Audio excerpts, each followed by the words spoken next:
Recently, meron akong hair dryer na nasubukan na talaga namang ma-recommend ko. And ito nga pala ay from Yuli. Since available ito for purchase online, naka-bubble wrap talaga yan. And kita mo naman, naka-double boxing pa talaga siya. May included na paper bag. So in case na gusto mo siyang ipangregalo, meron na. O diba, ang lakas talaga niyang makasyala. Alam mo, maganda rin talaga siyang ipangregalo dahil useful. At alam mo talaga mapapakinabangan. Habang binubuksan ko nga ito, parang luxurious yung feel niya. Kaya naman ito, medyo matagal nga itong video na ito dahil gusto ko ipa-experience sa inyo kung ano yung na-feel ko habang ina-unbox ko siya. So ito, may kasama na rin siyang pouch para in case na i-discard mo nga yung box.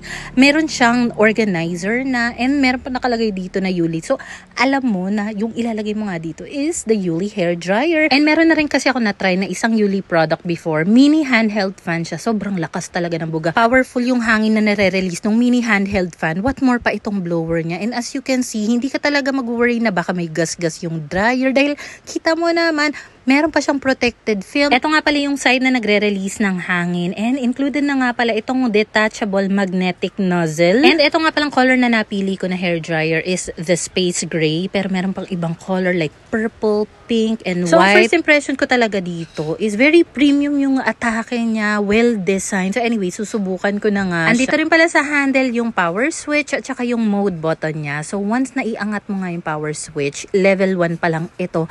Ang lakas na ng buga. Try naman natin yung level 2 nito and grabe, sobrang powerful, ang lakas talaga. And as you can see, may light indicator ito.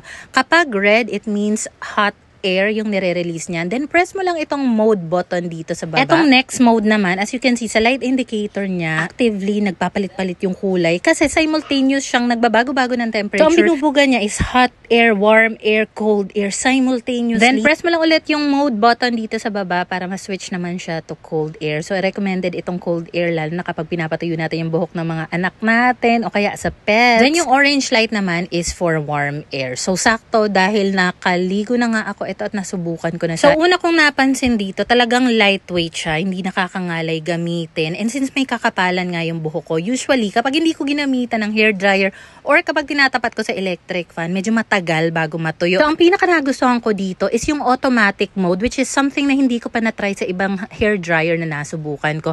Ito yung meron ngang automatic hot, warm, cold air na nare-release simultaneously. And within 6 minutes napatuyo niya na talaga yung buhok ko. Pero syempre kung mas maigsi pa yung buhok nyo or manipis, mas mabilis talagang makapagpatuyo ng buhok. Mahaba na rin pala yung cord nito dahil yung saksakan na meron kami dito sa kusina pa and may cord organizer pa. While gamit ko siya, yes, may tunog siya pero hindi ganun kaingay.